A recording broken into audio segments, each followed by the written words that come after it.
Session with Dr. Farid Holakouee.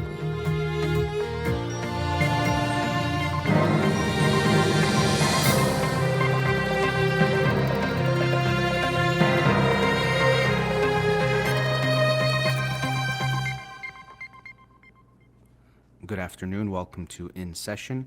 I'm your host, Dr. Farid Holakouee, and I'll be with you for the next 2 hours here on Radio Hamra. Studio number to call in, 310-441-0555. I'm a licensed clinical psychologist, so you can call in with any questions related to clinical psychology, including any emotional or psychological issues, parenting issues, and relationship issues as well. You can also follow me on Twitter or Instagram or like my page on Facebook to get updates on the show or suggest topics or books for the program.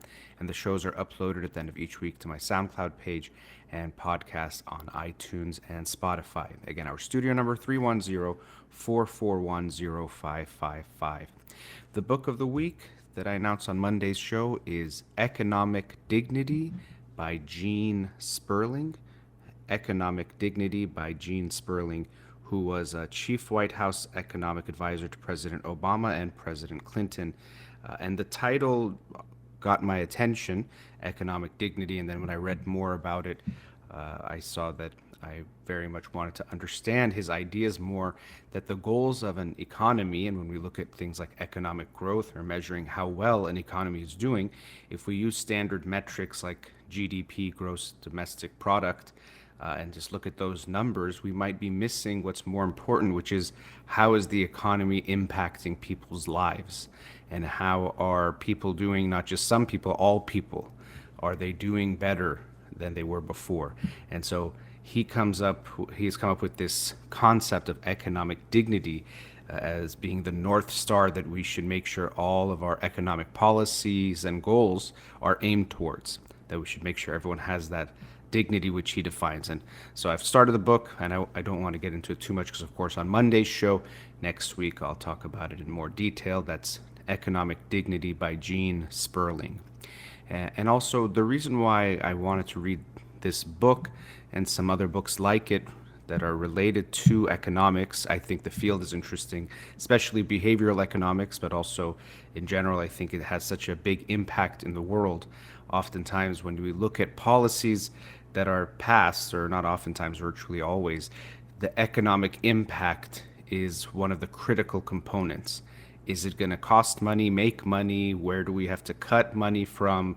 What's the economic impact on jobs, on growth, on the deficit? Various factors are almost always significantly involved in determining whether a policy can become law or become the law of the land or become an actual policy that gets implemented. So I think it's so important to understand these things for everyone, not just if you're an economist, and also related to what is happening now with the issues of race and racism being so much at the forefront of the national discussion here in the United States and also around the world.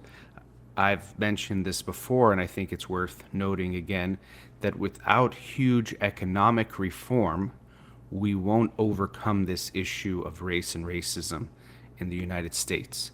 That, of course, so many things matter. This issue has so many facets to it. It's so deep in the history of the United States in every aspect of it. So that the solution, of course, is going to involve a lot of changes as well. It's not going to be just one issue or one solution that's going to solve the whole problem. It's going to have a lot of multifaceted aspects that will be involved in coming to some kind of solution which will lead to more equity and more justice in the United States. But the economic piece, I think, is huge. And it is brought up a lot, so I'm not saying it's not brought up, but I think at times it gets overlooked that we can look at other things only, or maybe we don't put enough emphasis on it. But to me, there will be no real equity or justice or this overcoming of the plague of racism in the United States until we have huge economic reform. Because as individuals experience poverty, that affects their outcomes in a variety of ways. And we know that, sadly, and understandably based on how things have been done, unfortunately, in the United States, race and poverty are very highly linked. that there is a huge correlation between someone's race and their economic standing in the United States. So if we don't make changes to economics, we won't make changes to race in a long-standing type of a way. And this goes into things like how we allocate resources, how we take care of certain communities and don't take care of other communities, what we invest our money into, things like education, public health, safety, resources to make sure people are okay. And the book Economic Dignity gets into that everyone should have the ability to take care of their family and to also enjoy their family. And so that people can have paid time off and things like maternity and paternity leave. All these things are crucial in general to have justice, but will also have impacts on the issues of race and racism in the United States. And I won't just focus on this economic side. I wanted to talk a bit about the psychology of race and racism. And in thinking about it, which I always have, but even lately even more because of how much it's in the national argument and discussion and mindset, you just see how big of an issue this is. A lot of issues, or almost any issue, when you just look at it in a simplified way, it seems simple. Let's not judge people based on their race or their color of skin. Let's love everyone. Let's treat everyone the same. And all those things are very true and simple and important and would lead to progress, but achieving those things can be very hard. It's easy to say, think of everyone the same, and it makes sense, or by the same I mean as equal, but to achieve that is a lot harder, if we don't look at the factors involved, we might miss the point in trying to simplify it too much. So when we look at racism in the United States, again, it has multiple facets and multi-factors, but one of the issues we are looking at is people's feelings to races and people of different races. What I mean by that is logically, most people will say everyone should be treated fairly and equally, everyone deserves respect, and they would agree to that. There are some people who are explicitly racist, and maybe not few, but it's definitely some, but it's not, I think, the majority of people who really do think there's a superiority of certain races, white supremacy versus other races, but that's not the majority of people.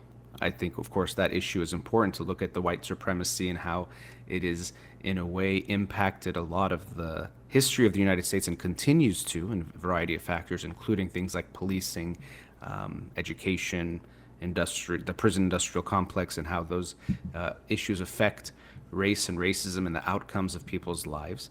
But the majority of people, I don't think, have those values and beliefs explicitly or consciously, or they would say that they think this way. The reason why I talk about feelings is this is what we're talking about when people say implicit bias. You maybe have heard this term before. An implicit bias is something that you can be even unaware of, that you hold within yourself.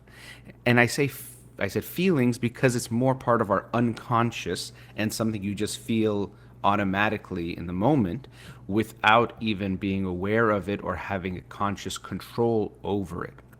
And one of the ways they measure implicit bias is by taking something called the implicit association test. Maybe you've heard of it before. And it can be used, and you can go online. I don't have the website on me offhand, but you can look it up. If you Google it, implicit association test, you'll find places where you can take those tests. And it's not just related to race. They have it related to age and sex and sexuality, religion. You could take it on a host of different factors. But essentially what they do is that they measure the difference in the speed that you react to making certain associations. So for example, they will show you something and say, if you see something that is a black face, like an African American face, or something good, you click. Or if you see something that's a white face and something bad, you click. And they make you take different types of tests, and they see your reaction time. And essentially what you can see is how quickly your brain, your unconscious, is associating certain types of things, like good and white and good and black, or bad and white and bad and black, and different things, good and woman, bad and woman, things like that. And so the more quickly you can make an association, it shows that those things are more linked in your brain together. You have that feeling about them. This is good and this is bad. And it's automatic because you are trying to react as quickly as you can.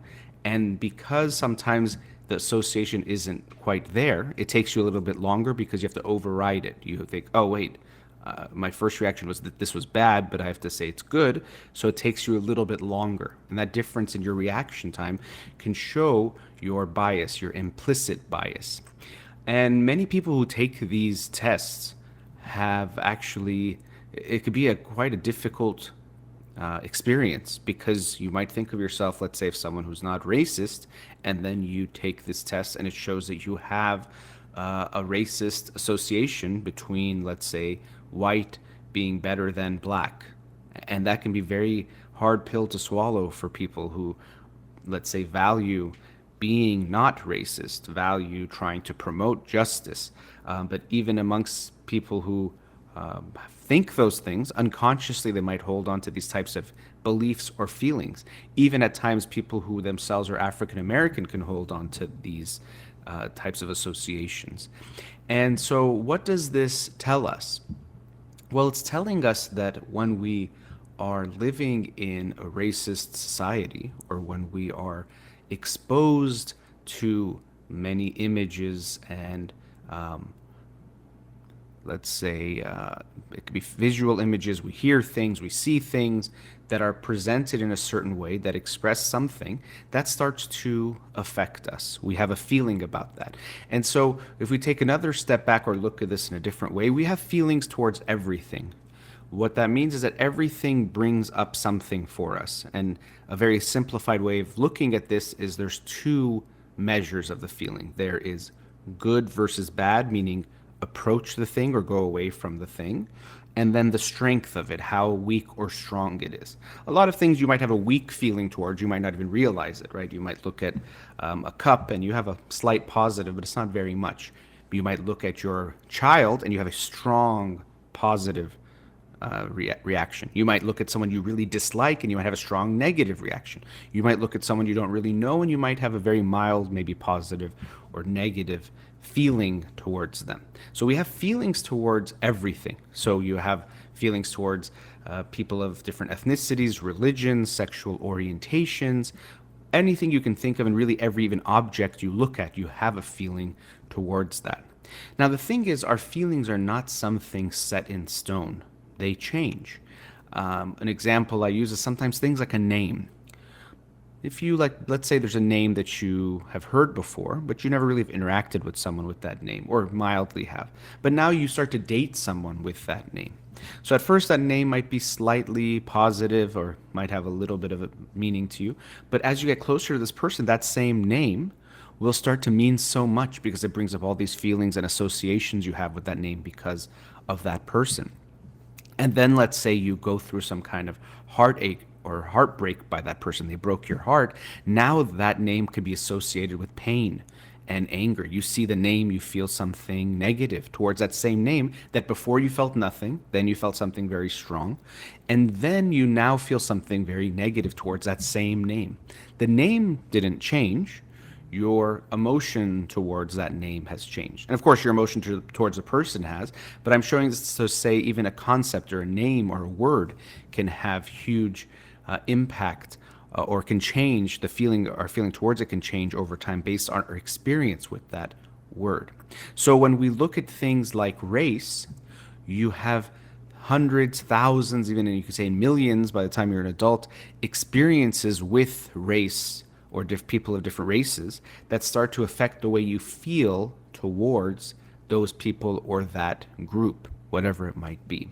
And so we're at a commercial break, but after the break, I'll get more into this issue of how our feelings can change, how it in a way can be disheartening because these things tend to change slowly, but also can give us some hope that they can change, and then when they do change, it can lead to some more meaningful, longer lasting change, which is what we are hopefully all trying to go towards. So let's go to a commercial break. Studio number 310-441-0555. We'll be right back.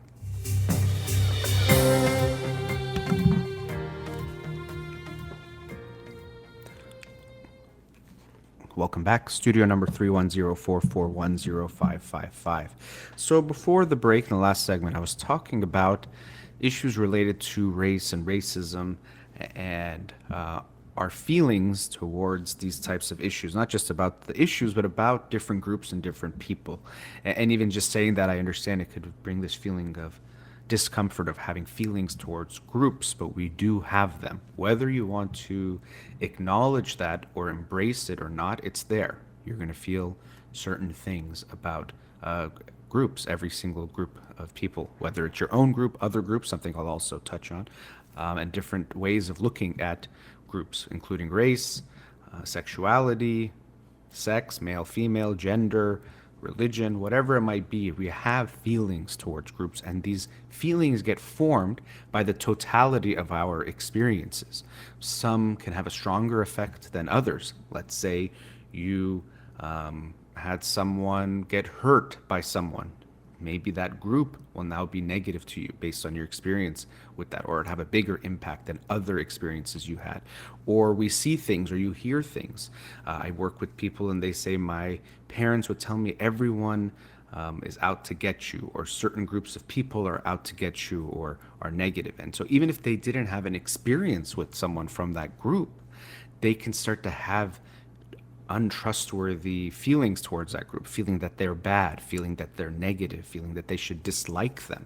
So our feelings can be affected by so many things. And here when I say feelings, it's related to when we talk about like emotions, like happiness, sadness, but I mean feelings about certain groups in a way are feelings about them, which leads to our judgments towards them. If you have a pleasant feeling towards certain people, you're going to have a good feeling around them, and that feeling makes you want to approach them and to be close to them. So we get affected by all the experiences we have in general, but when we look at an individual, let's say group, you're affected by all the interactions you've had in your life with that group. And by interactions, it doesn't just mean with those actual human beings. It could be pictures you've seen, videos you've seen, stories you've heard, the ways people have told you about those people or those groups. And this is why it's so important as parents. It's becoming, thankfully, an even bigger trend for people to say, well, how do you talk to your kids about race and racism? Or how do you raise anti-racist children? And so, of course, as is always the case, you first have to check yourself. If you have a lot of racist feelings or make especially racist comments, of course that's going to affect your kids and how they view people of different races or different groups. So you have to be aware of yourself and what you yourself harbor and feel and think. But then also it's something that is going to be part of your process of being a parent. It's not just have a conversation with your kids about race and racism and that's it, you're done. No, because they're paying attention to everything you do every day. If they notice you make comments about certain groups, then they are going to start to internalize those things. So if you tell them, we should love everyone, everyone is God's children, treat everyone fairly, and make that statement and say, I'm done. But then the next day they hear you yelling about people of a certain group, making negative comments or judging people from a certain group. That's going to, of course, affect how they think about that other groups and races more than that one statement you made that you think has inoculated them from racism. It doesn't work that way. I've worked with a lot of individuals and families who are homosexual in an Iranian household, and they have stories and memories about hearing their parents say, oh, gay people are so this or that, judging them and calling them dirty or immoral or whatever other nasty things they might say about someone of a different group. And then that individual, that son or daughter, turns out to be gay themselves, and now they've internalized this view even of themselves. I remember my mom or dad saying this with such judgment and disgust on their face, the way they looked talking about that group. And now I am that. I am one of those people that they dislike and said was so bad. And this could even lead to an internalized homophobia or negative feeling about being gay, that even they'll dislike themselves or feel like they're unlovable because they're now a part of this group that they were told by their family, and of course, unfortunately, very often by society as well in different ways, and depending on where you live to a different degree.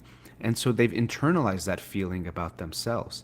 And June is LGBTQ Pride Month, and this weekend was the Pride Parade, which I talked about on Monday. I took part of. And even when you hear that word pride, you might, I think some people have a reaction to it, but it's in response to being told you had to be ashamed or embarrassed or it was bad who you were, that the response is and makes sense to be proud. You are allowed to be proud of who you are. You don't need to be embarrassed or ashamed, or feel that what you're doing or who you are is somehow immoral or bad. You can and should have pride. And actually, there is something called healthy, genuine pride. We usually think of pride in this negative way of being boastful or being mean to others or putting others down and putting yourself above them. But you can have genuine pride in who you are. And I think everyone deserves to feel pride in who they are and should definitely not feel embarrassed or ashamed of who they are. And even these types of feelings about ourselves can be affected by what happens on the outside. So I talked about a study a few years ago, I think it was, that was finding that LGBTQ teens who lived in states where gay marriage was legalized, they saw a decrease in suicide in those groups. And it was very clearly shown that it was related to the change in these laws, or that had an impact because different states had these laws go into effect at different times. And so sometimes people think, well, who cares about these laws, or who cares if we, let people get married, or if we call it some kind of civil union or have different terms for it. But we have to look at the impact this has on people and what we're telling them. Are you an other, or are you part of us? Are you somehow less human or deserving of less rights than everyone else? Or are you equal and we accept you as you are? So these laws, of course, have huge impacts on those individuals, but they also have a bigger impact on the whole community and culture and society in how we feel and how people feel about a certain group. When people are not allowed to get married, we're telling them something. And we feel that, oh yeah, that's part of that group. But when we say, no, you are like everyone else, you can get married too, that's giving them the message you are more accepted, or you are accepted. And even related to marriage, now the issue of race, in the United States until 1967, it wasn't fully legal in all states to get married. I think based on the Supreme Court decision in that year, 1967, June 10th, 12th, I believe, June 12th, 1967, 13 states, the Supreme Court said that now it was illegal to say that interracial marriage was illegal, or that interracial marriage was legal in all 50 states, that it was okay. And so even that, what do you think that message sends? When first you say you can't get married, you're clearly saying there's some huge difference between the races, that we shouldn't let them quote unquote mix, and that there's something impure about mixing them, and we're sending a lot of these messages. So when people talk about changing laws and rules that sometimes seem minor, we have to look at, of course, first the law itself has impact and implications for certain people that it directly affects, but also on the larger society, we start to see changes in how people will judge or look at certain groups or certain individuals. And that's why it is important. So when we are trying to tackle something as big as racism in the United States, which has such an unfortunately long and ugly history, it's going to take time, of course, and the solution is going to have to be multifaceted because it has to address so many of the different issues. Because unfortunately, racism, it's like the water we are swimming in as fish. It's everywhere in the United States, and we're so used to it, or we're so accustomed to it, we don't even see it anymore, or we don't sense it, because it has permeated so much, or almost every aspect of life, that we forget that it's even there. We just take it for granted. And so we hear things, I just saw, I think it was yesterday, it was announced, or today, Aunt Jemima, which was, it's a brand of syrup for pancakes and waffles that had a picture of this African-American woman on it. I remember it since I was a kid, and I think it's been around since 1890 or something like that, but it's been around a long time. And they recently announced, the company that owns that brand, that they'll change that name or that image because it's associated with some connections with slavery. And I've seen a lot of people going back and forth, and oh my gosh, this is ridiculous. Some people are in favor of it. As anything right now, unfortunately, in U.S. not just politics, everything becomes a very politicized and polarized discussion. How could they? They should have done it. And do I think this is the most important thing? Absolutely not. And so anyone who thinks that people were protesting for Aunt Jemima to change its name, they're clearly missing the point and not listening to why people are upset and what they are fighting for. But these small things do have an impact. So, am I outraged that it wasn't changed earlier? Not necessarily. Do I think it's a huge deal? No, but I think it's a step in the right direction that everyone is looking at what are the racist ideologies, racist ideas, racist thoughts, racist just aspects of life that we might have taken for granted because it was so much a part of the system, and now we're taking a closer look at, we're evaluating it again to see, okay, what's going on here? What's something that we accepted that we didn't even realize was racist?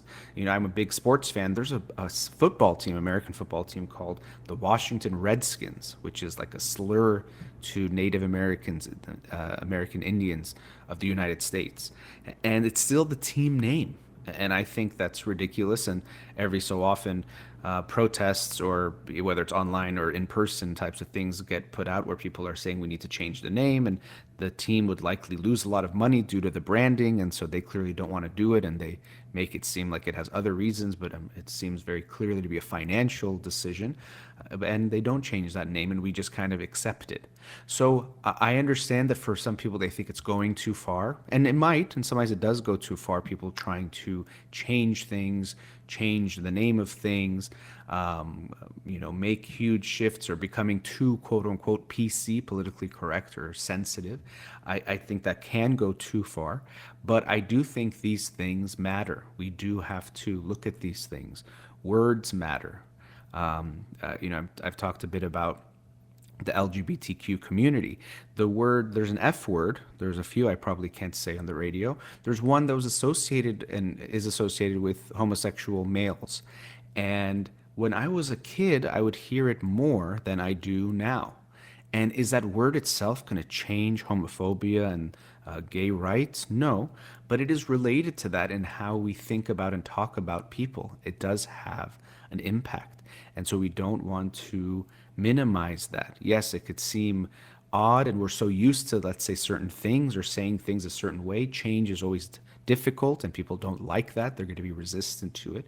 But we want to look at what is it that we've accepted in this society that might have a negative impact on some people, even if that person isn't you. And so lastly, I was talking about this othering of people, us versus them. And so we often don't realize how much we do this, but when we talk about certain people or certain groups, we make an us and them. And there does seem to be a natural tendency in us as human beings to have us and them. Even babies seem to prefer people when they're infants with the same race as them, which probably is related to, if you're a baby, you want to look for family or people that are going to take care of you. So you might be drawn to those types of people more. So there could be some natural tendencies of us and them. A feeling of safety, a feeling of security can be tied into that. Which can make it seem like bad news. Uh-oh, are we prone to racism? Do we have to be racist? But I don't think that means we're doomed to be racist, because who we think of as us and them can change over time. The way you view groups can change. Also, it could change in different contexts. For example, you might be an Iranian, and so you think of all Iranian people around the world, the diaspora, including people in Iran, but also around the world. But then you might be in a group of Iranians, and you might be talking about people from different cities or regions and feeling very different. And now they're the others. We're born in this city, they're born in that city. Or within Iranians, you might look at people from different religions and feel like, oh, there's the Iranians that are this religion, Iranians that are that religion, and it's different. But then now, if the world was against Iran, you would all of a sudden be like, oh no, all Iranian people were uniting. So in different contexts, even us and them can change, but also the way we view different groups as including them as part of us can change as well. If you've never interacted with someone from a certain group, that's going to make them more of an other to you. But what people almost always experience is that when they interact with people in a more extensive way, they tend to have a change in how they see, of course, that individual, but also that group, and if hopefully not just one person, but many people from whatever group we're talking about, because we start to humanize them. They become less this other thing, and the less we know of something, usually it makes us be a little bit anxious or afraid of that thing. It's an unknown. And so to be safe, there is a certain degree that as humans we like to explore, but we also balance that with a certain apprehension towards things we don't quite know. So if you don't know anyone from a certain group, never interacted from them, it's understandable that your first reaction might be apprehensive, might not be so forward to loving them and embracing them. You might think you have to protect yourself first. And so this is why it's important for us in overcoming this otherness that we put on other people to interact with them, and you'll almost always see, oh, they're people like me, or whatever I thought my group was. They're clearly that too, because we're human beings. We're not something so different. And I have a lot of thoughts about this, and I know we have some callers on the line, so I want to get to them too, and we're at a commercial break. So I might come back to these issues related to how we view us and them and others, but just wanted to share some thoughts on how the way we feel about different groups, it runs very deep, which can be disheartening because if something runs very deep, it's harder to change. But the good news is it can change. And when these things start to change, the change tends to be more long lasting and more meaningful. So rather than just saying, hey, let's love everyone, everyone love everyone, makes sense, it sounds beautiful, I'm all with that, I agree with it.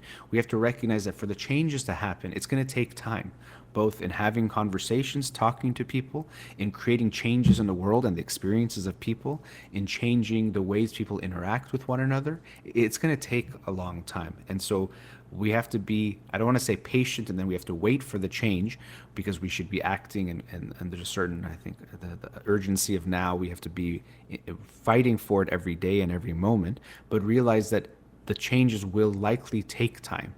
So we keep fighting for change, we're not patient, and then we wait to make change. But for the long lasting changes that happen, I'm hopeful they can happen, but I also believe they will take some time. And I hope we are all there for that fight towards justice for everyone. Let's go to a commercial break. Studio number 310-441-0555. We'll be right back.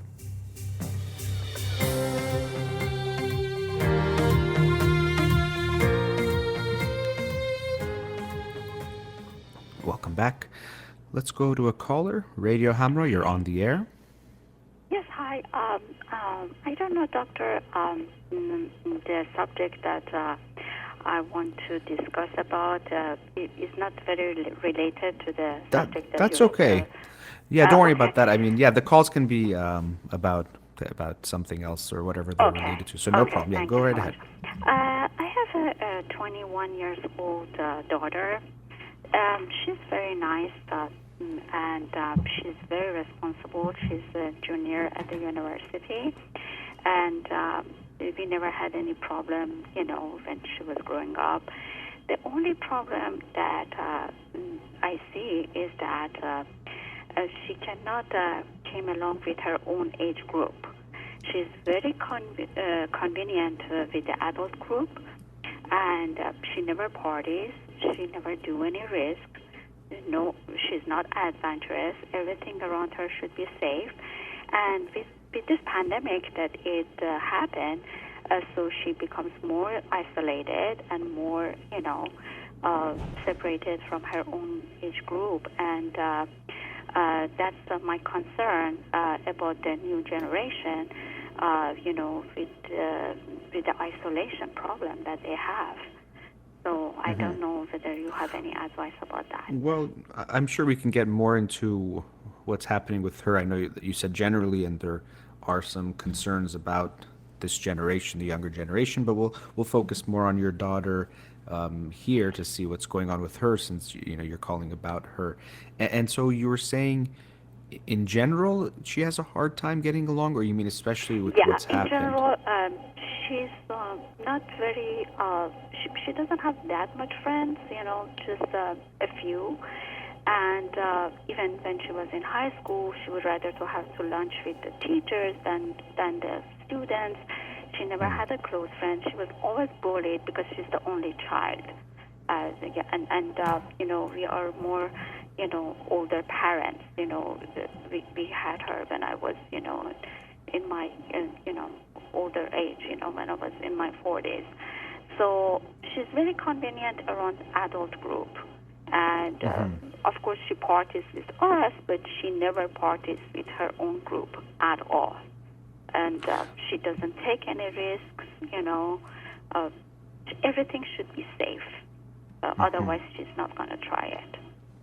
So, you've mentioned that not taking risks and even how everyone has felt more anxious with coronavirus, but it seems like she's already prone to anxiety. And so people who are prone to anxiety have become even more anxious and taken this probably even harder than others. So there is some concerns there about the socializing and the way you're saying even from a younger age, she preferred, now actually maybe I should be careful about using that word preferred, but she would spend time with the teachers more than her peers. The reason why it stopped myself from saying preferred is that we would want to understand what is her experience. So to begin with, when we look at any aspect of our life, almost always the most important thing is what we feel about it. So it's not that everyone has to have a certain number of friends. You have to have 4 friends or 2 friends or 8 friends.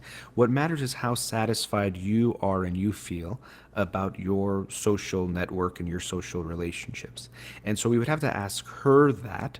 And so the reason why I stopped myself from saying preferred is we don't know if she prefers the teachers or if she has a hard time connecting with her peers, so she went to the teachers because that was safer or easier or was available to her. And I don't know if you've had conversations with her about this issue, but we'd want to understand what is her experience. Is it she actually feels like she gets along with? She was child. She was just like that. She wasn't, reluctant to just go with her own crowd. And, for example, I take her to the soccer field, and in the soccer field, if the ball comes toward her, she doesn't want to get involved, so she goes, in the other side, not to touch anything, because she doesn't want to get involved in any kind of conflict with her own age group, or she's very comfortable with older people. And as I said, I tried that she would be, with her, her own age group, but they were bullying her because she's the only child too. So I mean, I know you said that now twice, but it's not that every only child gets bullied. It's not something. So I don't know if it's just that led to it. I'm not saying she deserved to get bullied or it was her fault, but I don't want us to just say, well, she was the only child, so she had to get bullied. There's probably more to it than that. And so what we want to look at here is, you're describing someone very anxious, very afraid of any like conflict, whether it's physical or emotional or anything, kind of prefers being safe because of that anxiety. And so that could be her disposition, and likely it is her disposition. But we also want to look at, well, what's been done to either reinforce that. Sometimes when parents have an anxious child, it puts you in a tough position, because on one hand, of course, you want to make your child feel safe and secure and that they're okay.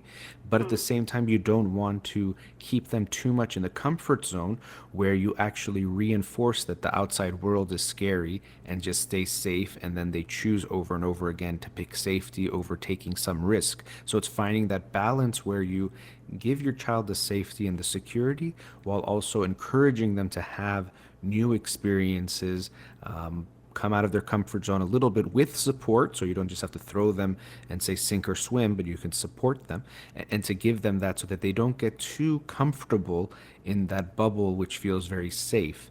And so they're going to need some support to get out of that. But also coming back to the social life that you've described, a few different things can be a factor here.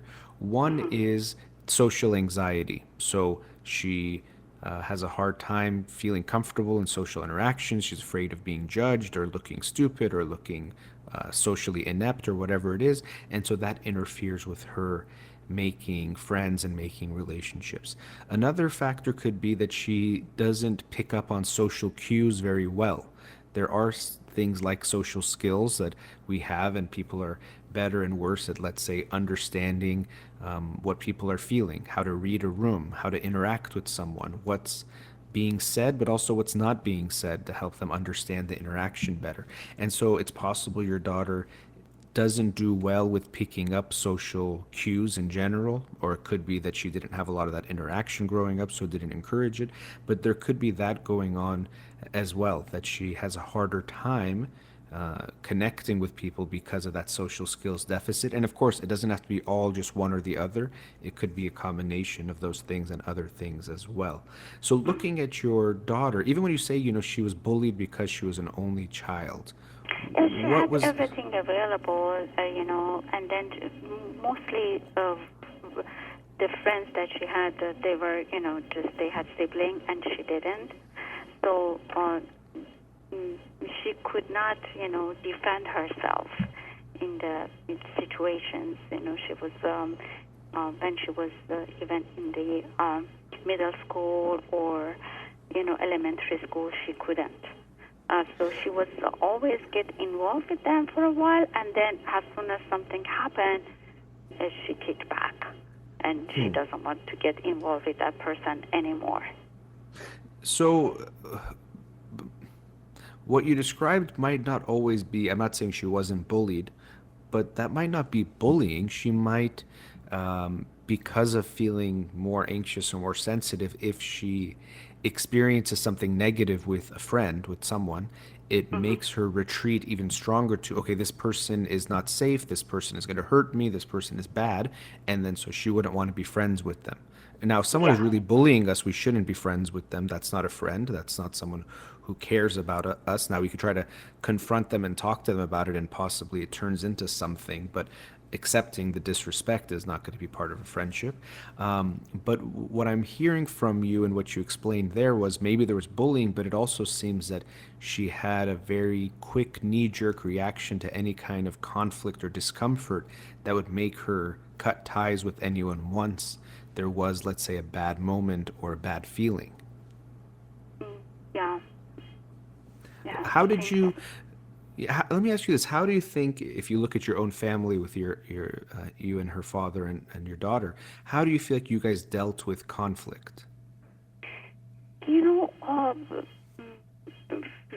I think she learned from her dad to, just not to get, argue that much, or she's very sensitive.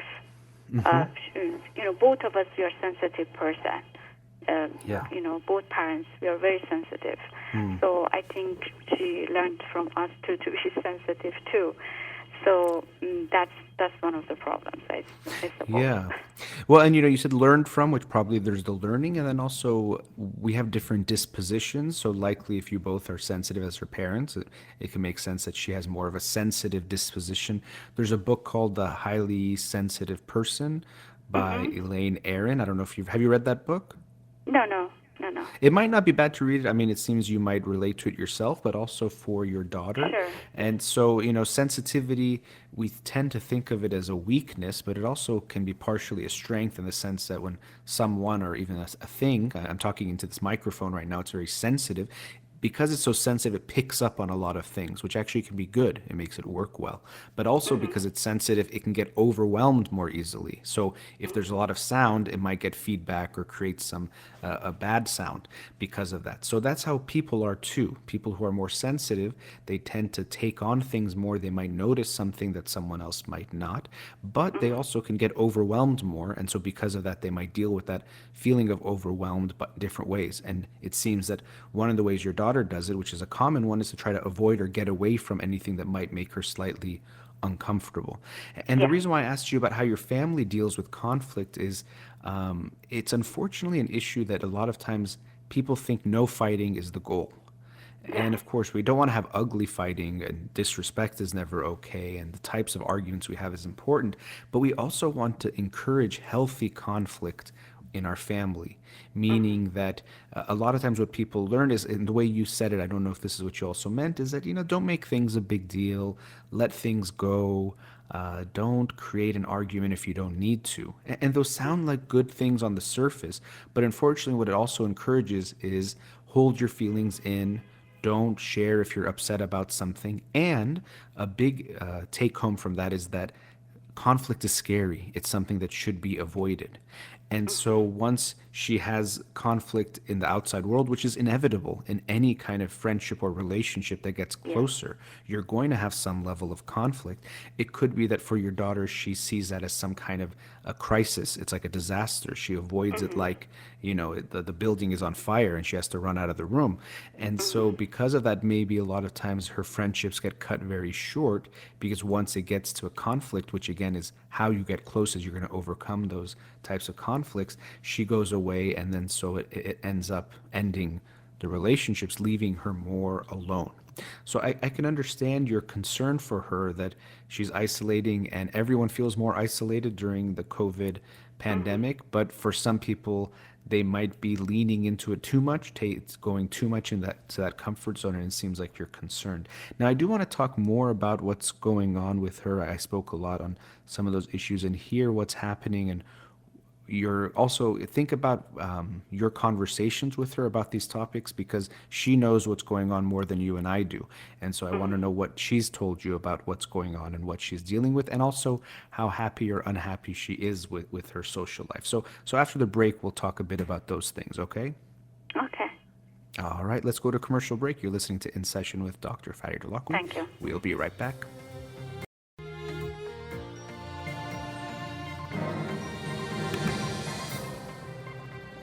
Welcome back. I think I had my microphone still on mute. Thank you, Azada, for covering for me there. Before the break, we're with the caller. Let's go back to her now. Radio Hamra, Yes, you're hi. there? Okay. So we were talking before the break about your 21-year-old daughter, you are concerned about her social life more than anything, it seems. And as I mentioned before the break, I wanted to see what you have heard from her about these issues, and especially what's going on now. What has she told you? She says, I'm okay with it. I'm happy Okay. the way I am. You are so much concerned about me. And as I said, she's a great student. She was working before since she was 16, she was working, and then she quit when she was 20. She said, I want to focus on my education. And she was great at her work, too. So everything goes well as much as she's around with the adults around her. But if she gets involved with her own age group, she gets she has anxiety to she can't come along with them. Have you ever asked her about that? That Yeah, she seems she to says, get along. she says, I don't want to go with this age group, or I say, why you don't go to travel with them, to go to see around the world, or, to go with them, the schedules that they have in universities, and she was for a while, and then she said, no, I can't. They party too much. This is too much for me. I cannot handle the situation. Well, So she's very quiet, and she's a good girl. I mean, you cannot imagine to have a better daughter than her. But Well, I'm not saying, I'm not going to say she's not good, but the issue I have with good is sometimes good but my means. concern is that Well, let me stop you there for a second. So good also can mean she does what adults like her to do, like she's doesn't cause exactly. trouble. So that's my concern, and so as you know, I'm talking to you, but I'm talking to everyone listening as well, because I'm not saying you've done these things, but a lot of times parents can give their kids a lot of these reinforcing types of feelings about being what they want them to be. For example, if you go to Mehmouni, a Persian dinner party, and a Yes. 3-year-old boy is sitting there, and Yeah. the 3-year-old doesn't move the whole night, people will say, "Oh, look at this wonderful boy. He just was so polite, didn't cause any trouble." But that's actually concerning. The 3-year-old should be playing, should be active, should be engaged. So sometimes what we prefer as easier and more convenient for us isn't really a child, and even as they get older, teenager, living their life and really expressing themselves. And this can happen even more in an only child type of environment when you have a single child, because it was just you guys and her. And so if she was being how you guys wanted her to be, it made sense. If there's two kids playing, they kind of play together and it's a different type of dynamic. But sometimes it becomes like a house of adults, including the child being that adult too. So parents have to always balance this mindset that, of course, it's easier for you, just like if you have a baby, it's easier if your baby always sleeps through the night. But infants, for example, are going to wake up, and we have to deal with that inconvenience of course, waking up and disturbing our sleep and all of that, because that's what a baby does. And so a child, for example, makes a mess. Some parents, they really have issues about cleanliness and making a mess, and so they don't like for their kids to make a mess, even though that's what kids need to do to really play, to express themselves. It will be messy sometimes, and we have to allow for that. And then as they get older, we have to allow for emotional messes too, even when they're a child. But the messes that are emotional change as they get older, and we have to allow for that space as well. So we always have to balance this idea that, of course, as a parent, you want things to be less stressful, more convenient. We can understand that perspective, but we have to make sure we don't take away from the child being a child and expressing themselves and doing those things, and not necessarily being good.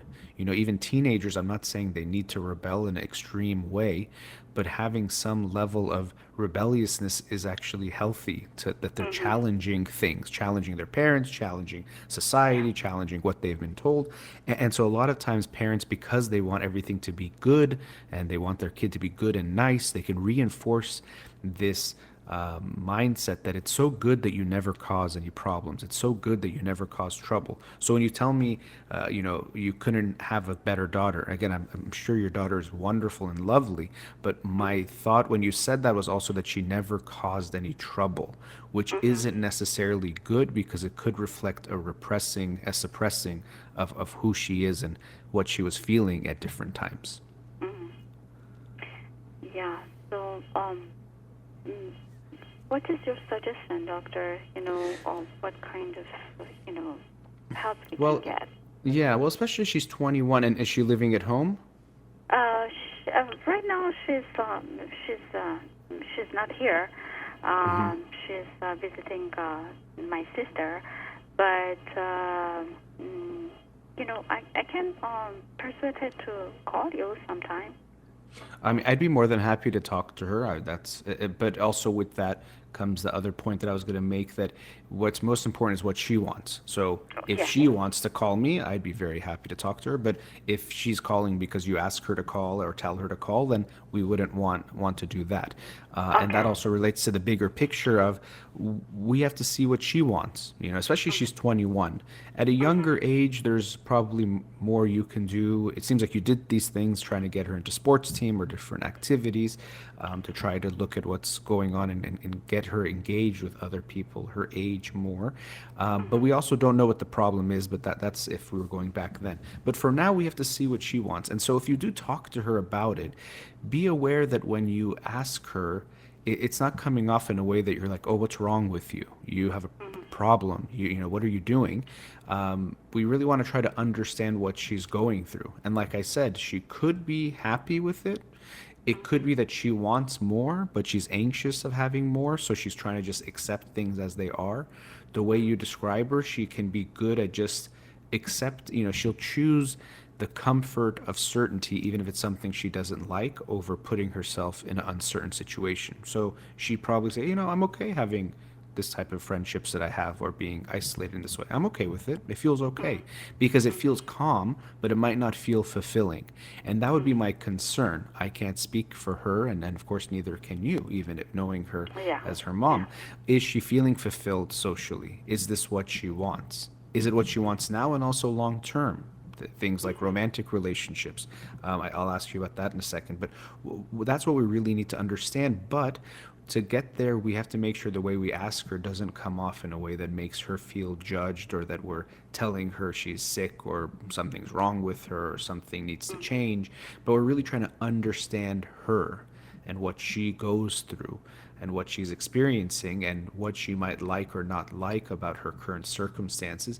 And then, and only if she wants us to, we can try to help her in whatever ways we can. But she has to first think it's a problem, see a problem, and want to make a change before we can try to interfere and try to, let's say, make friends for her at this age, especially. Okay. Thank you so much for your time, doctor. It was a pleasure to talk to you. Sure. Let me ask you one last thing about romantic relationships. Has she expressed anything, experienced anything? She's seeing someone, and they are very good together, and he's a nice guy too. So everything. Okay. Nice. Yeah, nice is one of those interesting words. I know it's obviously sounds pleasant and good, but that's sometimes the problem with it, is that it just revolves being good for other people, keeping people happy, avoiding conflict. Nice is a very interesting, it's one of those words that sounds good, it sounds nice, pun intended, but it's actually not very nice. So I think it's something to be aware of. We sometimes try to raise nice kids. I'm all about raising kind kids, meaning genuinely caring about people and wanting to do good things. But nice usually means avoid conflict, people please, do what other people like, and actually isn't necessarily good. I know you didn't necessarily mean it in that way about this boy, but just wanted to make that point because it's a word that is used a lot, but usually we think of it as something good, but really isn't so good. Yeah, that's the thing, that we need a balance for our life, for everything. Yes, so exactly. Too much of everything is not that much good. That's right. Yeah. Well, thank you for calling. Good luck. And if she does again wants to call herself, I'd be more than happy to talk to her, but only if she's wanting that. Yeah. Thank you. Have a good day. All right. You too. Maybe I'll add. Let me add some points on that because it's a few minutes, and I don't want to bring on the next caller.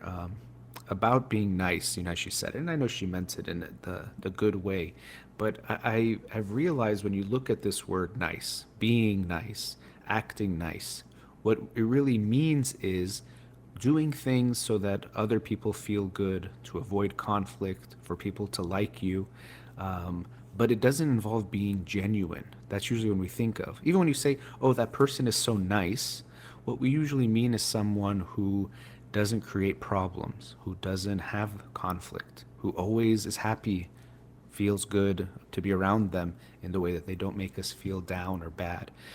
But this isn't actually something healthy and something we should actually want. It's easier and more convenient to be around someone who's nice, but that doesn't mean it's good and that you're actually having a genuine, close relationship. And so as I was saying with her, we sometimes want our kids to be nice because that's easier. It's easier to have a kid that never talks back the whole time until adulthood. That would be easier in that you just say do this and they do it, but you're not then really creating a full human being that has their own wants and needs and feelings and might disagree with you sometimes or not like the things that you are doing. So we want to be mindful of raising nice kids and being nice when we really look at that meaning of the word deeper. And what we're doing is that we're creating people who are doing things for others. We're not creating people that are living their own life. And so there's this range, of course, that, she alluded to it in a way of too much of anything is not good. And I think that's true. It's finding that balance. Someone who's nice would be categorized generally as acting in a passive way, meaning that they let everything go, they don't disagree, they don't say their opinion because people might not like it, they just kind of let things happen. And we might say, oh, they're so go with the flow, easygoing. Being easygoing itself is not bad, but oftentimes when people are easygoing, they're actually easy because they're putting away a lot of their own feelings and what they want. So if you never say anything, there's no disagreement. But that's not good. That means you're hiding things, you're putting things away. So that's one extreme, is being passive. Of course, what unfortunately happens is very often when we, even ourselves as a society, whatever it might be, are experiencing something, we see it's unhealthy, we think that its opposite is health. So if passive is bad, then I need to be aggressive. And that's what a lot of people do. They shift to the other extreme. So when we're aggressive, that means that it's my way or the highway. I don't care if what I do or say bothers you or affects you negatively. I'm just going to do it and I don't really care. I'm going to overpower you if I have to get my way. So it isn't an actually balanced way of respecting you and me. It's putting myself above you. So in passive, you're putting the other person above you. In aggressive, you're putting yourself above the other person. But as is usually the case, it's a balance of in between that we're looking for. And that's what we call being assertive, either assertive communication style or acting in an assertive way.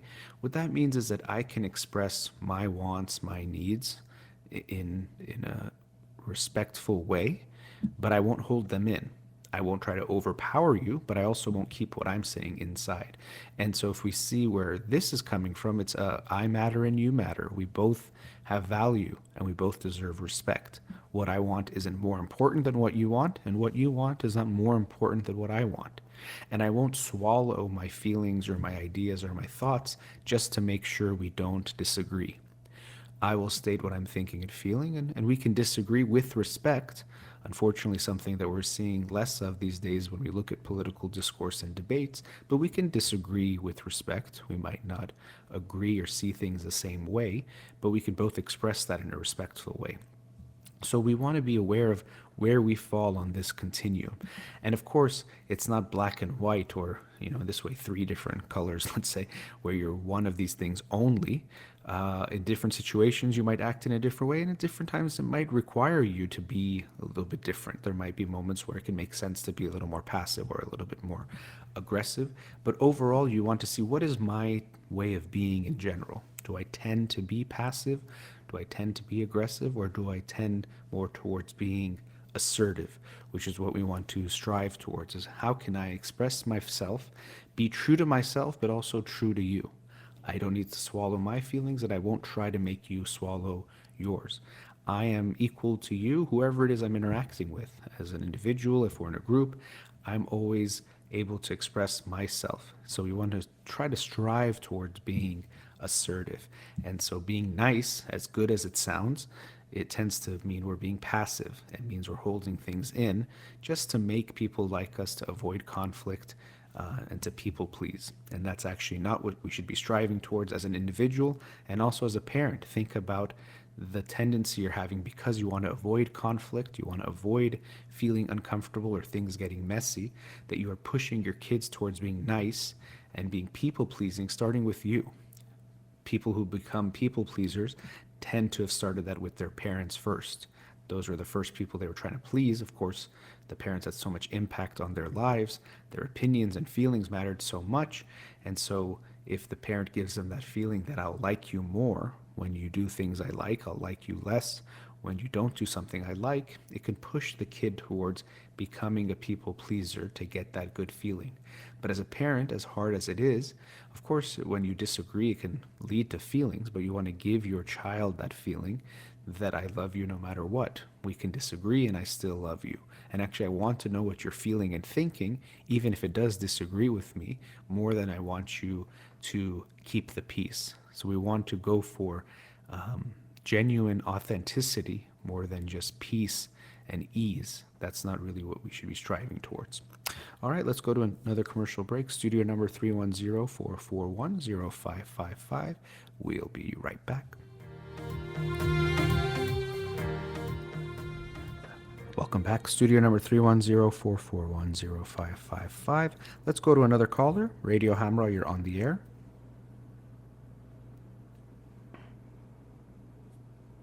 Hello. Hello. Hi, thank you for calling. Thank you for listening to me. Sure. Said I called you last Wednesday too, and I talk about I wanted to continue my education and thinking about the psychology, and you gave me a lot of suggestions, and I really appreciate it for that. Oh, good. Yeah, and I start my therapy from 3 days ago. Oh, great. I'm so happy to hear that. Yeah, and I'm so happy that you guide me through that too, and through my own research, I noticed about ISTDP, intense short-time therapy, that Dr. John Fredrickson is working on that approach, and I bought a book to help myself. But the thing is, I wanted today to ask you, it's really interesting, the previous call, the person that talked with you about the feeling of her daughter, I had the exact feeling that I don't, it seems I feel more than it should be. And I want to tell you some background and then to listen to yours. I had my parents. It seems they raised me with many do and don'ts when I was 2-3 years, I think. But soon I noticed that this is only the way that they are saying. But whatever I'm doing, they love me. So after a while, I learned not to make them disappointed. I was telling them yes for everything, but I would do whatever I wanted. Mm-hmm. And it seems that I noticed my dad loves me even if I'm doing the wrong thing. But when I went to the society, I didn't notice that I'm doing the exact thing. Whenever someone telling me, okay, what do you think for the weekend to go out? I was saying yes, but I didn't mean yes. I felt, oh, this is a good idea, but I have to think. But it seems because I didn't have the option to my mom I didn't have that option of saying no. All the time I used that, okay, say yes, and later think if you want to do that or not. Right. And so let me ask you there, what do you think, why do you think you would do that? Why would you say yes even when you're not sure, or maybe even it's no? I think because I loved my dad and I wanted to make him happy. Okay. I mean, I'm sure you love your dad. But that's the thing, is that you feel like to make him happy, you have to agree with him, and that you can't disagree with him. So clearly what it seems like you're saying is, and you're right to connect it with the previous caller and what I said after the caller, was, being nice, or you were trying to avoid conflict. So someone says, hey, do you want to do this tomorrow? And you say yes because you think that's what they want to hear. So you're not thinking, what do I feel? What do I think? What do I want? You're thinking, what do they want? And what's going to make this, one, what's going to make this interaction more pleasant because there won't be a conflict. And two, to make sure they feel good. And also that's more likely they're going to like me. And so that's exactly what I was saying at the end of the last segment, was that we want to give our kids the feeling that we won't love them more if they agree with us, or love them less if they disagree with us, that they're allowed to have their feelings and opinions, and it could be different from ours, but we don't love them based on their agreement or disagreement with us. So it seems like even the way you said it is that I'll tell my parents something but then do what I want to do. You're trying to, and you learned from them how to do this, but you're trying to avoid the conflict of saying no or sharing what you actually think, but then you still do what you want anyway. And it seems like that's created this pattern that you're doing it with other people, but other people might not respond the same way because people won't like it if you tell them, okay, yes, I'll see you Sunday, and then somehow you get out of it maybe that day or whenever it is. They won't feel good that you didn't stay true to your word. You didn't do what you told them you were going to do. And so because you're trying to avoid that conflict in the moment, you end up doing something that actually is more hurtful to them. It's interesting. People, again, this is why I didn't finish all the thoughts I have on this topic of nice. I've even talked about how being nice is sometimes the meanest thing you can do, because sometimes, for example, people are dating and they say, oh, I didn't want to hurt the person, so I said I'm going to still date them, but I knew I was going to break up with them because I'm being nice. No, you're not being nice. You're just trying to avoid the conflict and the uncomfortable feelings of saying what's the truth, of saying how you actually feel. So it seems like your automatic reaction if someone asks you something is to give them the answer they want, just to make them feel better, and again for them to like you and to avoid the conflict so it feels good to you too, and rather than being genuine to yourself. And so I think that's important that you're becoming aware of that. Exactly, because whenever I was saying and told to my mom no, there was a big conflict. In contrast with my dad, whenever I told him no, because I already proved myself to my dad that I'm doing the good thing. He was happy. Okay, even it seems he was happy that I'm doing whatever I want. Somehow I'm proving himself. I have my own thoughts and I can think and do whatever I want. But for my mom, exactly the same thing. I wanted to avoid the conflict. Yeah, yeah. And that's why it's so important how people, of course, but also especially parents, because it has such a big impact, how you respond to your child disagreeing with you or doing something you don't even like or whatever it might be. I've worked with a lot of families where they tell me, oh, I want my son or my daughter to stick up to the teacher or to stick up to people. Also relates to the last caller, but stick up to people when they do something they don't like. And I always ask them, how easy is it for your child to stick up to you? If you do something they don't like, do you allow for them to tell you, or do you judge them, get defensive, get angry, make them feel bad about it, make them feel like they are wrong? So we want to show them in that primary relationship they have with us that it's okay to disagree. One, it's okay to disagree and we still love each other. And two, that conflict isn't this scary thing. We can disagree and talk about it, and no one has to yell or get mean or punish anyone. We can just disagree and still talk and have a conversation, and it can end well and even end better than you holding things in.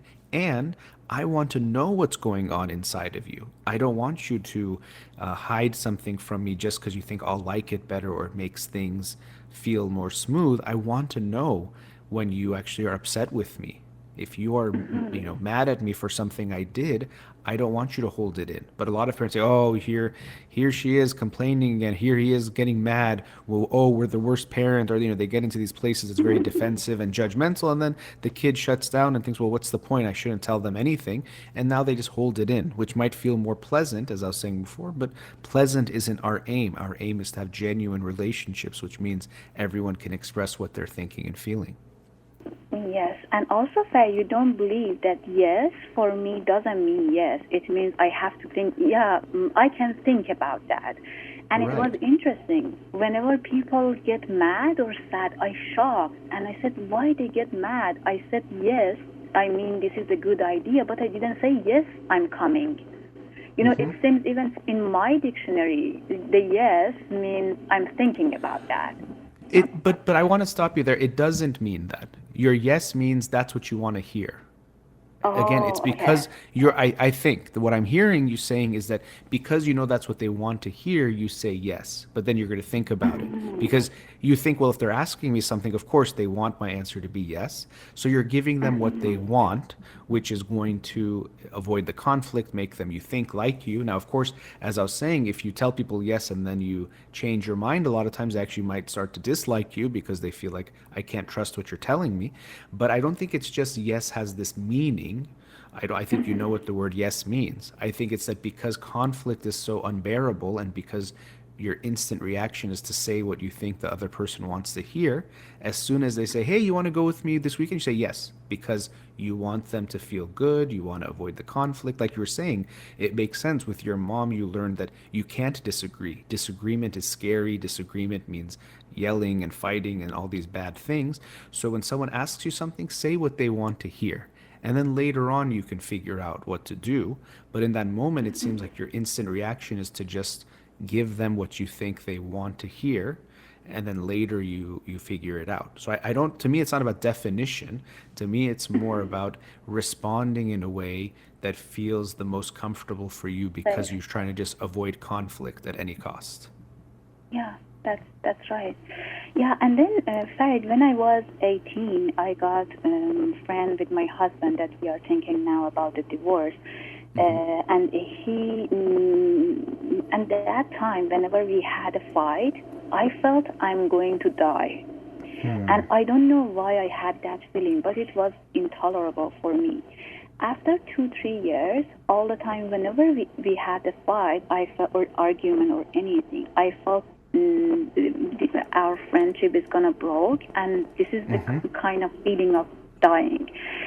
It seems after 3 years, I started to make another mechanism, and I said, okay, let's always be ready for broke up. And it seems my luggage, imagine in my mind, I felt, okay, let's have your luggage always ready. And if we want to break up, okay, don't worry, everything is ready and we can go. I mean to myself.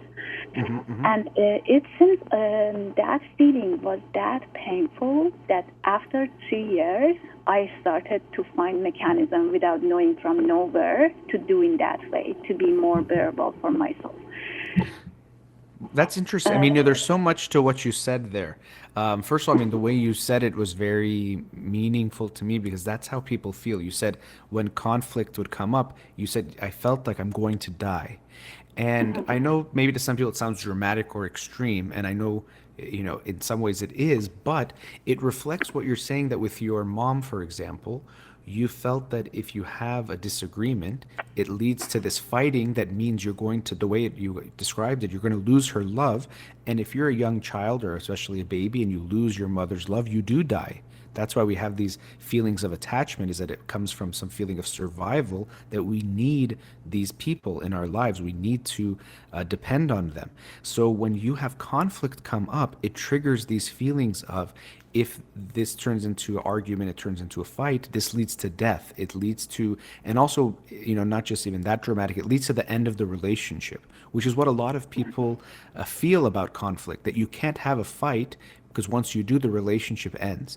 And especially you see this in Persian families, Iranian families, where they have these arguments and then for 20 years they never resolve the argument. It leads to the end of a relationship between brother or sister or cousins or friends or whatever it is. They end the relationship based on that one fight because we haven't had a lot of experiences of dealing with conflict in a healthy way, realizing that conflict is part of relationships, not the end of relationships. So it seems like you so strongly had this feeling, this instant reaction, that to you, conflict meant the end of the relationship. It's like, oh my God, we're fighting, that means divorce. Oh, that's instantly you had that feeling. And it's interesting. Now, I think it was progress, but it also shows still how tied into that it was that the only way you could embrace some level of conflict with him was to accept that, okay, maybe the relationship is already over. You had to accept that worst case scenario, which maybe didn't seem so bad if you were being unhappy in the marriage, but you had to accept that worst case scenario to have the conflict. And again, I think that is some level of progress, but what might be another way or even a further step of progress would be we can have this conflict and the relationship can withstand it. Not only that, we But you can have can't this believe conflict. I'm getting sick after the You feel sick? conflict. Yeah. Yeah, for 1 week I feel sick, pain, sweat a lot and everything, even though the conflict was only 1 hour. Yeah, and that shows us how, like I said, it brings up these feelings of attachment, of being abandoned, of being alone. It's so terrifying for you. And so your awareness of it is good. I'm glad you're becoming aware and you started therapy. Now, it's interesting. I know when we talked last week, I mentioned to be ready to go to therapy for a long time.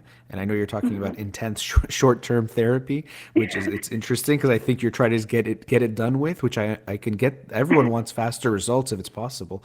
But I think especially for you, longer term might be even better. That to think of it as you're building a relationship with someone. I think that intense therapy is just for those people, they have pain on their body, just to tell them how to switch the pain from their body to feeling. Sure, that can be. I think that sounds actually very interesting. I wouldn't mind studying that more myself, because I think that sounds very promising to help people in that way. But I think also, and I'm glad you're seeing a therapist. I know you said you're reading about this, and reading about it is fine. But I think when we were talking about it last week, I mentioned how I'd want you to get help with a person, to have that relationship, not just try to read about it and self-help yourself, to actually seek help from a professional outside as well. Yeah. And it's interesting because my father passed away 12 years ago, and I couldn't cry, or even I couldn't feel that I loved my dad and now I lost him and anything, until that recently I noticed I didn't have the grief, I didn't cry any for him. And little by little I started just to work on that and these things, and how I switch my feeling from the thing that I should feel to other thing. And one of my question is how, even, and I want to tell you that now that I wanted to start to feel what I'm feeling, and even when I'm thinking what I feel, that makes me anxious, even thinking about what I'm feeling. Yeah. Well, that makes And sense because you know those negative feelings were something that many have people have this experience. They were something intolerable, something really bad. They weren't dealt with in a good way. So many people can be very afraid of those negative feelings, and that's why when they feel sad, they quickly try to figure out how to get rid of it, whether it's drug or alcohol, or try to convince themselves of something, or being with someone, whatever it is, they feel that those feelings are intolerable. And so I've talked about this issue of distress tolerance. Distress tolerance meaning that you can handle bad feelings or not a good feeling. It's actually a big indicator of mental health, meaning that if you're sad, you don't need to quickly get rid of it. You know you're going to be okay. You can handle that feeling, or if you're angry, or if you're whatever other feeling. And so actually having more tolerance for negative feelings doesn't mean we try to create them or we go towards them, but that we understand that as a part of being human being and living a life with individuals and our own experiences, we're going to feel bad feelings too. But like all feelings, they won't be permanent and they go away, and I can handle them. That's a big sign of mental health. And for a lot of people that didn't get that experience from a young age, that it was okay to feel these feelings, that they were still loved if they felt those feelings, that they were given support and validation and empathy if they felt that way, these feelings become something very intolerable. And so we can understand that if you have that relationship with feelings like sadness, that when your father passed away and it was probably such intense feelings of sadness, it felt like too much for you to face those feelings. So you preferred to, I think last week we were talking about putting them into boxes, into compartments, and just putting it away because it felt too unsafe, too scary to deal with. And I'm glad you're now taking the risks of trying to face those feelings, but I could understand it's going to be an uncomfortable process for you, which is also why having a therapist can help you, because your first reaction is going to be to go away from that, or even if you get a little bit into it, to go away from that. Even with a therapist, it's going to be hard, but it can make it easier and also make it less likely that you give up on the whole process, which it will be a process. yeah, and exactly, and I'm worrying to feel that the feeling of dying, the exact things that I experienced at 3 years of the beginning of my relationship, and I'm worried about that. And it's okay, I learned some other technique not to be in that situation, and again, I'm going to unbox that feeling, and again, feeling of dying, and that's a little scary for me too. And the other thing is, you are saying that when you're sad, this feeling is gonna be over, but I don't know. I feel I don't know how I would know the sadness is gonna be. Yeah. When I would notice that is over. Okay, I'm saying let's feel that sadness feeling, but how to know that? Okay, I felt that, now I don't want it. Let's leave it and let's reach out. Yeah, that's an interesting point, because I know even I encourage people to feel those negative feelings because I think people avoid them so much. But of course, it doesn't mean just sit in the sadness and never get away from it either, that you have to be sad every moment of every day. But it's recognizing the feelings when they come and then they go. So sometimes we can think of our feelings like waves. If you're by the beach, when a wave comes you like, for example, you can't keep it there. And if a wave comes you don't like, you can't push it away. But you know that all the waves come and they stay for a little bit and they go back. And so our feelings can be the same way when we're in touch with them. You'll feel that sadness, and you might feel like, okay, should I now go away from it or not? And it's not always going to be so clear. But as you get more in touch with your feelings, you'll see that they're not something scary, and you can interact with them. And yes, sometimes, let's say you feel sad in the morning, but you have to go to work or an appointment. You might have to recognize, right now, these are important feelings, but I can't feel them or stay in these feelings because I need to get to work or I need to do something. And so I might have to feel this later, or I might have to make time for it later. So it doesn't mean we just feel everything all the time at the full extent and that's going to be okay. But it's realizing that overall those feelings are not something we have to get rid of, and we actually need to face them. And so it could be that because these feelings you have are so old and so big, that when you go into them, it might take some time and you might feel like, wow, that was a long time I felt sad.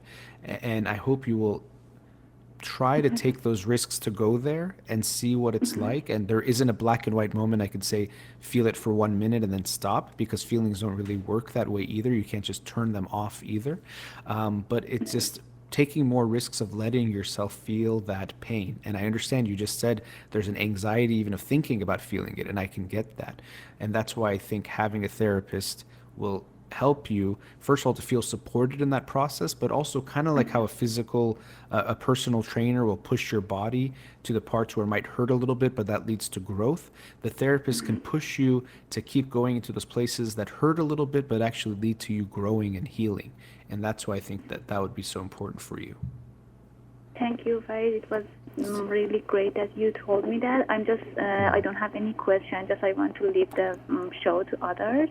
Or if you have any comments, I would listen to the radio. Well, no, we're actually at a commercial break, a little bit, a few minutes past it. So we'll go to commercial break, but I appreciate you calling, and I'm so happy to hear, of course, I don't know what's the right thing for someone to do, but I did encourage you to go to therapy, and I'm glad you so quickly did that. Now, even as you said that and I thought about it, it came back to this mindset of people pleasing, and I don't want you to do it for me, but for yourself, that you deserve to go there and keep going, and I hope you will, and I hope it will be helpful for you. But thank you for calling again. Thank you. Thank you. Have a great day. Take care. All right, let's go into our last commercial break. You're listening to In Session with Dr. Farid Holakouee. We'll be right back.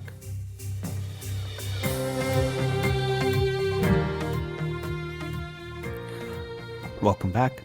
So in the last, the two callers we had, they both talked about this theme of nice and avoiding conflict, which I think is so important to talk about, because I mentioned this last week when I talked about Martin Luther King Jr.'s letter from a Birmingham jail, where he was expressing his disappointment in the white moderate, people who seemed to agree with what he was saying and what he was upset about, or what his movement was about with African Americans and civil rights, but were being passive or seemed to prefer a passive justice, meaning a lack of tension. And so I think it's so related to what we were just talking about. In a societal level, an individual personal level, it always feels better in the moment to not have conflict, to have things be calm. If you talk to someone, you want to do this? I want to do this. Good. Everyone's good. Great. That's beautiful. It seems nice. It's definitely nice, an emphasis on that word. It's easier. But it's not being genuine, and it's not really what we can expect long term to be how life is going to be. Life can't always just be nice and easy, and we always get along, and no one has pain or discomfort or feels hurt by what we're doing as a person, as a family, or as a society. That's not the reality. And as I was saying, the previous caller, or maybe the one before that, we want genuine relationships, which means everyone is authentic and real to themselves, not just easy relationships. Easy relationships means everyone just keeps in their feelings. We avoid conflict. We avoid disagreement, just to keep peace and keep things easy. But that's not really what closeness is about. I even talk to couples, both personally but also professionally, and they'll say, oh yeah, we never fight. We've been together two years, we never fought. And what I usually tell them is, I'm so sorry to hear that.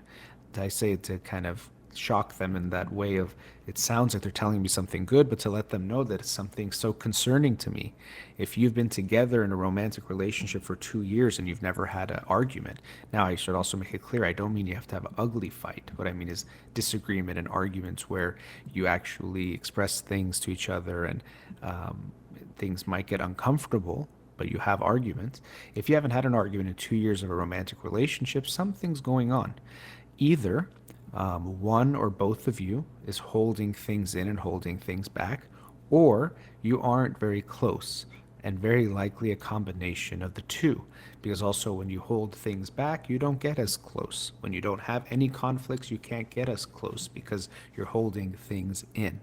And so we have to recognize our goal when we're talking about a relationship is to genuinely be close to each other, and for our partner to authentically express themselves to us, or if you're a parent, for your kids.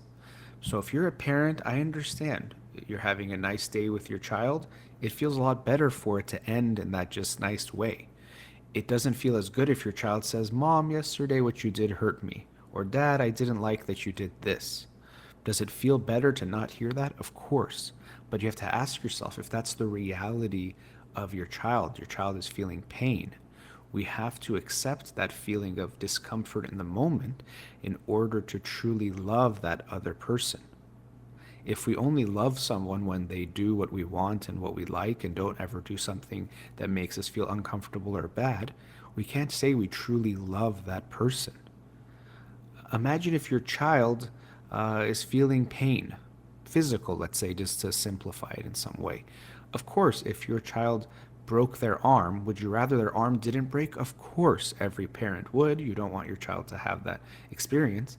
But once your child's arm is broken, don't you want to know so that you can then care for them, take them to the doctor, take care of them in every way that you can and be there for them? Of course you would. You wouldn't want your child to think, well, it'll make my mom or dad's day a little bit worse if they have to deal with my broken arm, so let me see if I can deal with it myself. But this is exactly what we do with our children when it comes to their feelings. We teach them that it doesn't make mommy or daddy feel good when you're sad or when you're upset with me, especially because I'm going to get very defensive and angry and attack you back. It doesn't make mommy or daddy feel good, so why don't you just always be okay? Always be nice. Always be easy. What a good kid. So easy. That's really sad when you're giving your child that message that I love you when you're easy for me. I love you for not having any problems or any issues, which also is saying I love you for not being human, because human beings have sadness, have anger, do get hurt by things we do. Even if you're a great mom or dad and are always trying your best, which I believe every mom and dad is doing, you're still going to upset and hurt your child. And we have to be open to accepting hearing about it. You should almost think if your child never told you they're upset with you, that should be alarming to you. Wow, my son or my daughter never said I did something they didn't like? How is that possible? Clearly, it must mean they're not telling me something. Don't lie to yourself and say, no, it's because I'm such a good mom, such a good dad, I never do something my child doesn't like. That's just not possible. It's impossible to never do something that someone doesn't like or to have not done something that they wish we did do. That just is not possible. So you should actually feel alarmed, not, oh, I heard about this son and their dad, or this son and mom, or whatever the combination is, having these fights. Me and my kid, we never fight. And you might think that shows how good we are. Just like when I talk to couples, that should be alarming to you if you never have arguments or disagreements. What is your child afraid to tell you? What is your child feeling that they don't let you know? How are they trying to make sure you feel okay more than expressing to you what they actually feel when they don't feel okay? So we have to take this matter very seriously. If we love someone, we want to know when they're upset with us or when they're hurt, or if they're just having a bad day. True love means I want to know what you're actually experiencing, not I want you to make my experience easier. That brings us to the end of today's show. Again, the book of the week is Economic Dignity by Gene Sperling. Looking forward to sharing that with you on Monday night's show. A big thank you as always to Ghazaleh, who's in the studio, making sure I can do the show remotely. You've been listening to In Session with Dr. Farid Holakouee. Have a wonderful day.